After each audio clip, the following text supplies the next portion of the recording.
World Skillsin kilpailun tuli päästöä, kun tuli käytyä noissa taitaikisoissa niin kuin SM-finaaleissa ja semifinaaleissa. Että sitä kautta. Mullahan ei ollut mitään hajua niin näistä silloin ammattikoulun aika, mutta opettaja ehdotti tämmöistä, niin oli pakko lähteä niin katsomaan, että niin mistä on kyse, että pystyy niin itseään haastamaan, että kuinka hyvin sitä oikeasti pystyy tekemään. Nyt tuntenut Jonen niin 4 vuotta tässä. Hyvin tunnollinen, innostunut, tarkka ja ahkera. Mahtavaa nähdä se, että se janoaakin sitä menestystä sitten siinä kilpailutoiminnassa. Omat vahvuudet on kyllä just niin tarkkuus ja se paineensietokyky, että pystyy niin tekemään rauhassa, mutta tosi nopeaa.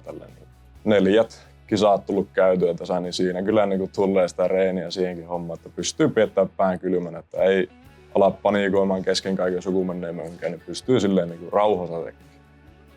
Edellisten vuosien kilpailutöitä ollaan harjoiteltu ja nyt tämä uutena MM-kilpailu, niin ollaan katsottu sen edellisvuoden tehtäviä ja valmennustiimi ollaan otettu sitten mukaan tuo entinen kilpailija, mikä Ranskassa on ollut MM-kilpailussa ja häneltä ollaan sitten saatu paljon neuvoja ja vinkkejä. Koulussa ollaan kyllä painotettu niin tähän tarkkuuteen ja nopeuteen ja työelämässä on tullut niin tosi paljon tehtyä näitä samoja asioita, mitä sillä niin maailmanmestaruuskisoissakin tarvitsee. Sitten ollaan käyty maajoukkueen leireillä ja totta kai oli ne SM-kisakki tuossa toukokuussa, niin siinäkin oli niin tosi hyvää valmistautumista tuohon niin Shanghain kisaan varten.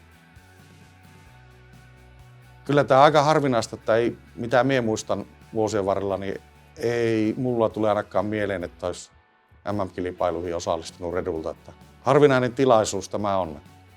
Itsessään se kilpailu, se on varmasti tosi rankka homma, kun siellä tullaan tekemään niin pitkää päivää, se kisaaminen, se saa älyttömän rankkaa, niin se kyllä niin kuin, se jännittää ehdottomasti niitä tavoitteet. Realistisesti, jos pääsee top 10, niin se olisi ihan älyttömän kovaa. Kuitenkin siellä on niin 30 eri maata. Se vaatii kyllä sitä, että pidetään pään kylmänä ja saa kaikki työt tehtyä aikarajan sisään. Ja tosi tarkkaa hommaa se on, että vaatii tosi paljon.